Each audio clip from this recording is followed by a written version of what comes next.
In the stillness of immemorial lands, where the breeze runs through mountain ranges and arid plains, an individual resided whose fame would reverberate through the ages.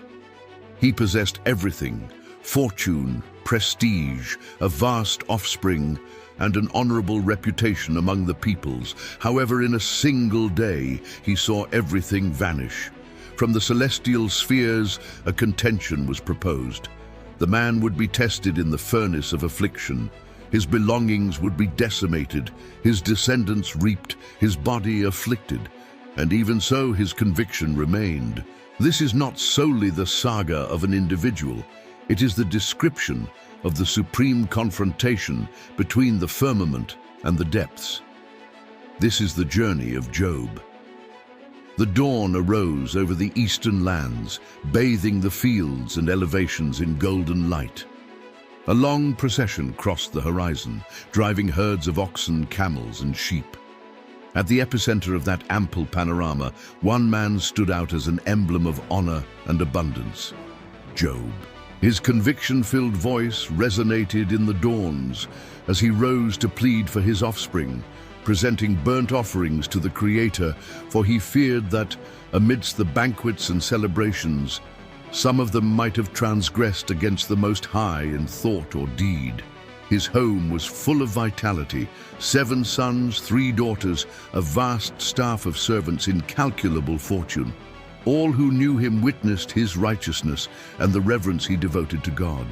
However, while peace prevailed on earth in the celestial spheres, a colloquy began, one that would permanently alter that man's destiny. Amidst the congregation of celestial beings who stood before the throne, an obscure presence manifested itself. The accuser moved among them with a sure step, like one who pleads for a place that is not rightfully his. The Eternal inquired with a voice that made the firmament vibrate, "From where do you come?" The accuser lifted his gaze, a veiled smile of scorn on his lips. "From roaming the earth and walking through its extent." The Creator then questioned him, "Have you considered my servant Job, a man blameless and upright who shuns iniquity?" The accuser's face contracted, and his reply sounded full of sarcasm. "Does Job revere God for nothing? Have you not made a hedge around him? Have you not prospered his possessions? But stretch out your hand now, touch all that he has, and surely he will curse you to your face." Stillness. The celestial beings watched attentively, like spectators of what would be determined. Then the divine voice split the space. "Behold, all that he has is in your power. Only upon himself do not stretch out your hand." Time later, a succession of calamities struck. Messengers arrived running to Job's dwelling, each one carrying a report more devastating than the previous one. The first, exhausted, prostrated himself. The oxen were plowing and the donkeys feeding beside them. Suddenly, the Sabaeans raided and took them away. They put the servants to the sword. Only I escaped to tell you. Before Job could assimilate, another entered. Divine fire fell from the heavens, burned up the sheep and the servants, consuming them. Only I survived. The third burst in, almost breathless. The Chaldeans, in 3 groups, attacked the camels and took them away, and the servants were killed. Only I escaped. And finally, the most atrocious blow. A last messenger entered, tears pouring down his face, his voice choked. "Your sons and your daughters were eating and drinking in the house of their firstborn brother. Behold, a great wind came from the desert. The house fell on them, and they all perished. Only I escaped." Job's body weakens, his knees bend. He tears his robes, shaves his head, and prostrates himself on the ground, not in desolation, but in reverence.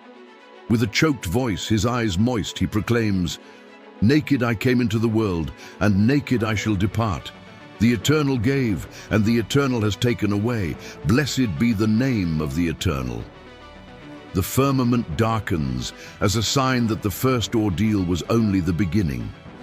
In the celestial domains, once again the accuser presents himself before God. "From where do you come?" asked the Most High, from roaming the earth and walking through its extent? Have you considered my servant Job? He still holds fast to his integrity, although you incited me against him to ruin him without cause. The accuser grinds his teeth. His voice sounds with bitterness, skin for skin. All that a man has, he will give for his life. But stretch out your hand now, touch his bone and his flesh, and surely he will curse you. God, with sovereignty, replies, behold, he is in your control. Nevertheless, preserve his life. In this way, the accuser descends to earth, and immediately malignant tumors cover Job from the sole of his foot to the crown of his head. The once wealthy patriarch, now sick, sits upon the ashes, scraping himself with a fragment of pottery. His wife approaches, anguish etched on her face. Do you still hold fast to your integrity? Curse God and put an end to this. Job raises his tearful gaze. His voice sounds resolute but calm. You speak as one of the foolish women speaks. Shall we indeed accept good from God, and shall we not accept adversity also? He turns his gaze to the ground while his labored breathing resonates. Stillness settles. In the distance, thick clouds cover the firmament, as if creation itself were in suspense, awaiting the subsequent chapters of the invisible conflict. The wind lashed the ruins of Job's property. Where once there was melody and contentment, now only the lament of the servants, the choked weeping of the women, and the wandering bleating of the few remaining animals could be heard. Job, covered with sores, remained upon the ashes. His skin burned, his flesh throbbed in agony, and even so, his lips did not open in a curse. Only groans emerged, like fractured sighs. The news of his misfortune spread rapidly. The man once admired as a standard of abundance was now an object of whispers in the neighboring villages. Some supposed that the divine hand was punishing him for secret faults. Others conjectured that the heavens were punishing his house for some mystery. The reality, however, remained veiled to all. Job was the setting of an invisible struggle between the sovereign and the adversary. In that oppressive stillness, three figures approached from afar. They were his companions, Eliphaz, Bildad, and Zophar.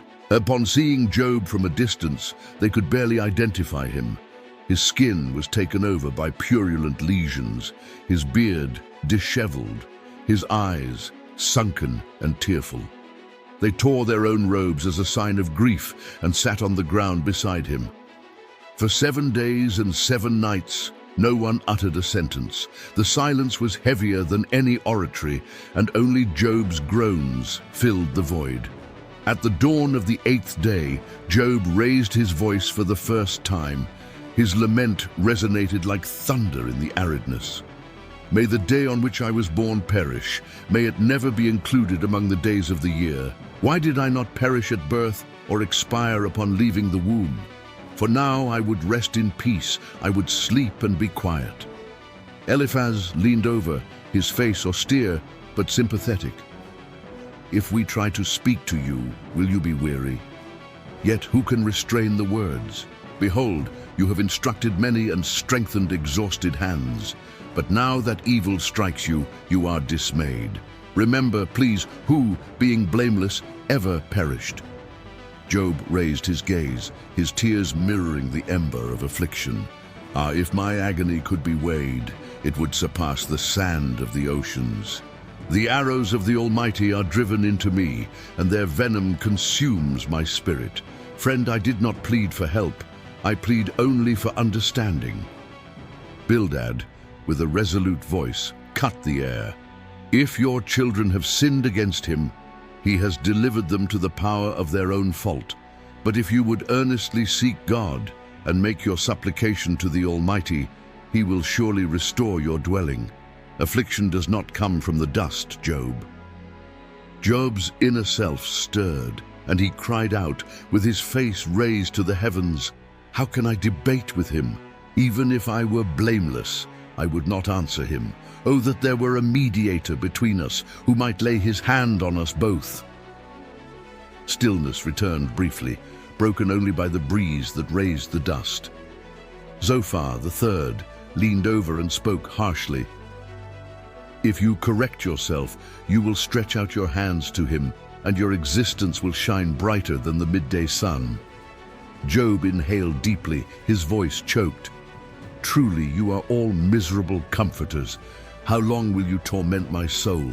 If indeed I have erred, my error remains with me. God has overthrown me and made me an object of scorn. I cry out to you, O Sovereign, and you do not hear me. You have been relentless with me, and yet I know that my defender is on high." The sentences weighed in the air between them, while the firmament, shrouded in thick clouds, mirrored the gravity of the debate. The divine silence seemed oppressive, as if the Creator himself had absented himself.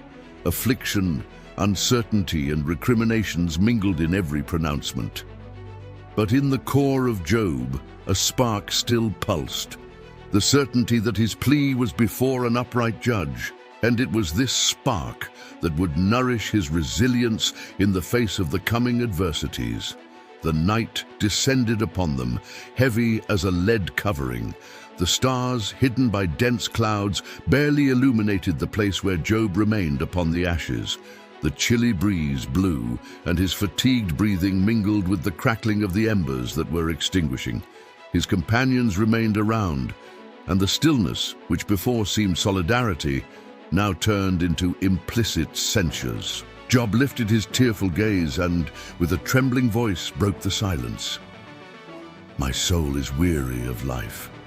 Let me alone, for my days of vanity. I will say to God, do not declare me guilty. Show me why you contend with me." Eliphaz shook his head, his gaze fixed on the sufferer. "Job, would the Creator pervert justice? Remember, blessed is the man whom God corrects. Therefore, do not despise the chastening of the Almighty." Job clenched his fists. His voice gained vigor. "Oh, that my words were written in a book, for I know that my Redeemer lives, and at last he will stand upon the earth. And after my skin is destroyed, yet in my flesh I shall see God."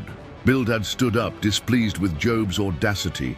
"How long will you utter such discourses? What is mortal man that he could be clean, if neither the moon shines brightly before him, and the stars are not pure in his sight? How much less man who is a maggot?" The words wounded the air like blades. But Job did not allow himself to be silenced. With a choked voice he cried out, "Pity, my friends!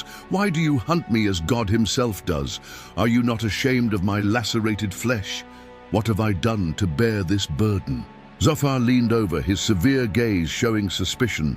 "Do you not know that, since ancient times, the triumphing of the wicked is short?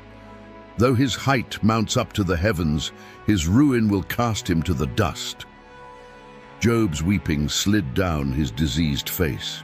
He gazed at the clouded firmament, like one who longs for a glimpse of an answer. "Oh, that I knew where I might find him, that I might come to his seat. I would state my case before him. I would fill my mouth with arguments. I would know what he would answer me and understand what he would say to me." The wind intensified, bringing a deep sound, as if the earth itself felt the weight of that plea. The companions observed him, some with irritation, others with compassion, but all without understanding. Job turned to them, his voice choked with emotion. "He knows the way that I take. When he has tested me, I shall come forth as gold." The stillness that settled was oppressive. Eliphaz cleared his throat, but found nothing to say. Bildad lowered his gaze. Zophar fell silent. The only sound was that of the wind sweeping the aridness. In the gloom, Job reclined on the ashes. His labored breathing denounced the burden of the internal conflict. His mind wavered between the agony of recrimination and the expectation of a God who, although silent, seemed to contemplate him from a distance. Suddenly, a new voice burst in, young and conviction-filled. Elihu, who until that moment had remained silent, spoke out. His eyes flashed with indignation at the accusations of the friends and the desperate discourses of Job. "I waited while you spoke. I listened to your arguments, but I found no wisdom in you. Job, you say you are righteous before God, and that he does not answer you. In this you are not right, for God speaks in various ways, though man does not perceive it. He opens the ears of men through suffering, to turn man from pride and perdition. Job stared at him, surprised. His lips moved, but he did not reply.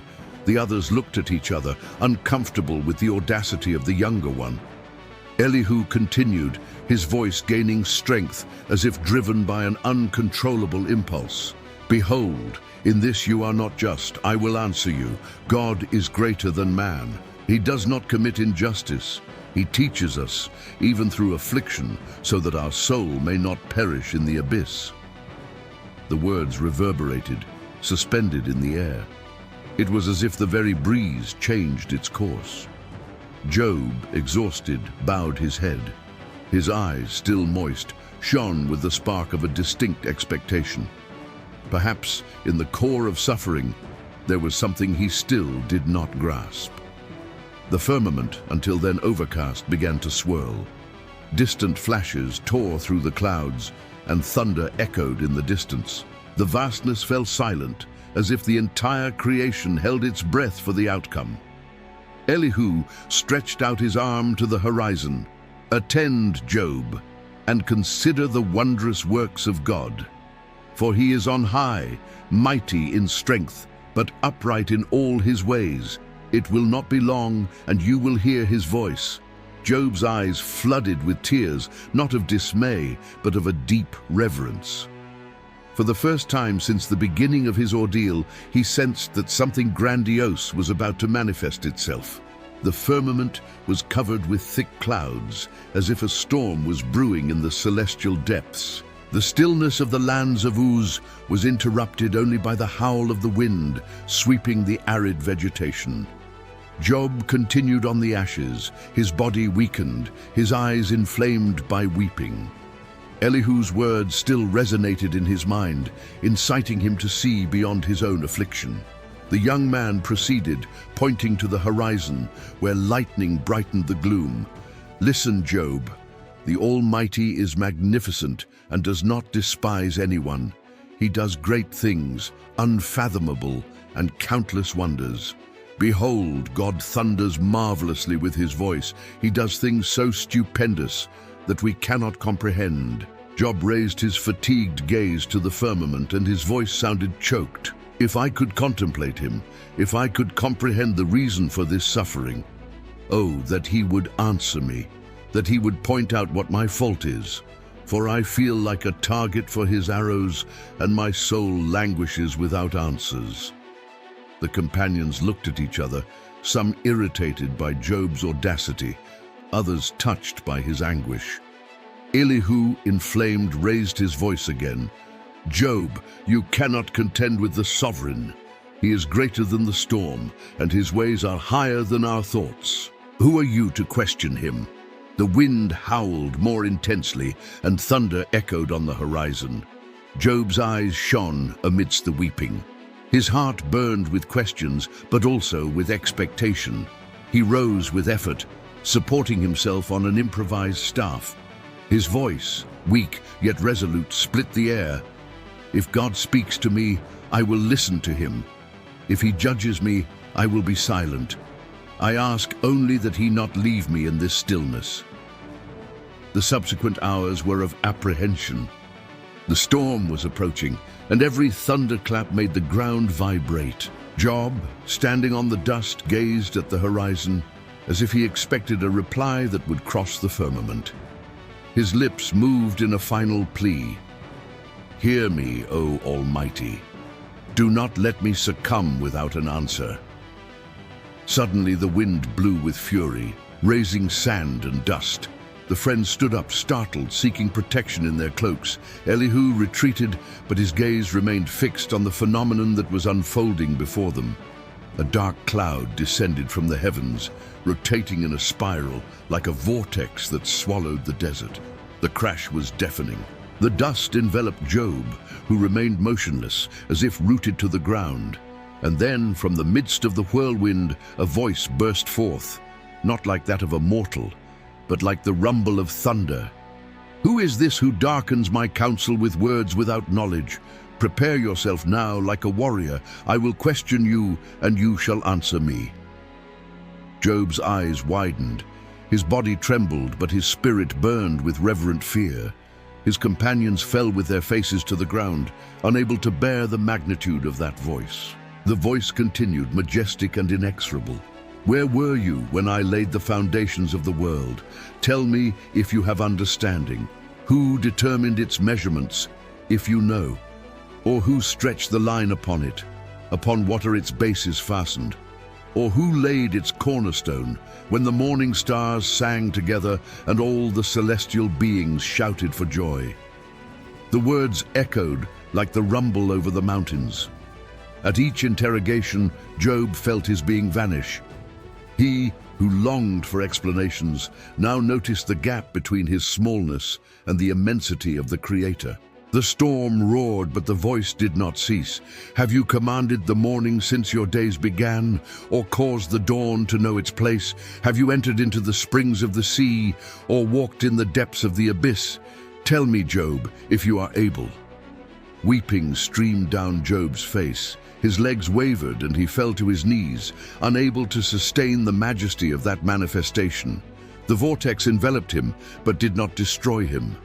On the contrary, it unveiled to him the glory of a God that no mortal can encompass. His friends, fallen, dared not raise their gaze. The scene was sublime, epic, overwhelming. Job, amidst the storm, no longer searched for justifications, but solely for submission. The storm howled over the aridness, and the voice of God resonated like thunder that penetrated the soul. Each sentence was like lightning, illuminating human smallness before the Creator's magnificence. Job, prostrate in the dust, felt his body vibrate, but his spirit awoke to a reality he had never fully perceived. The voice continued, "Can you bind the cluster of the Pleiades, or loose the belt of Orion? Can you send out lightnings, that they may go and say to you, 'Here we are'? Who has put wisdom in the inward parts, or given understanding to the mind?" Job's eyes flooded, his lips trembled, and his hands, raised in submission, dripped sand and ash. With a choked voice, he replied amidst the wind, "Behold, I am vile. What can I answer you? I lay my hand over my mouth. I have spoken once, but I will not answer. Yes, twice, but I will proceed no further."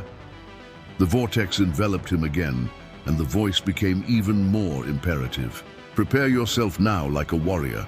I will question you, and you shall answer me. Would you indeed annul my judgment? Would you condemn me that you may be justified? Have you an arm like God, or can you thunder with a voice like his?" Job prostrated himself with his face to the ground. His labored breathing gave way to a profound weeping, no longer of insurgency, but of submission. He raised his face to the tumultuous sky and proclaimed, "I know that you can do everything, and that no purpose of yours can be withheld from you. I have uttered what I did not understand, things too wonderful for me, which I did not know. I had heard of you by the hearing of the ear, but now my eye sees you. Therefore I retract and repent in dust and ashes." The vortex stopped, the wind subsided, the firmament gradually cleared, and the stillness that settled was no longer of emptiness, but of serenity. The very atmosphere seemed charged with reverence, as if nature had witnessed that sublime instant. Job's companions, perplexed, continued prostrate. Then the voice of the Eternal addressed them. "My wrath is kindled against you, for you have not spoken of me what is right, as my servant Job has. Take for yourselves, therefore, 7 bulls and 7 rams go to my servant Job, and offer up for yourselves a burnt offering. And my servant Job shall pray for you, for I will accept his prayer, lest I deal with you according to your folly." Eliphaz, Bildad, and Zophar trembled before the divine censure. Their gazes, once full of accusations, were now moist with embarrassment. They approached Job with the animals, bringing them for the offering. He, still weakened, but now reinvigorated by the manifestation of the sovereign, pleaded for them in genuine prayer. and the Eternal answered Job's plea. Where once there were ruins, prosperity began to sprout. The fields flourished, the flocks swelled, the storehouses once again overflowed. The hands that were once covered with sores now worked with energy. Neighbors and relatives returned, bringing gifts and silver, and Job's home became once again a place of celebration and vitality. His new sons and daughters ran through the illuminated courtyards, while his wife, once dismayed, now smiled in peace. Job, seated in the shade of a leafy tree, observed his descendants until the fourth generation. And thus the Lord restored Job's fortunes while he prayed for his friends, and the Eternal gave him double all that he had before. And the Lord blessed the latter end of Job more than his beginning.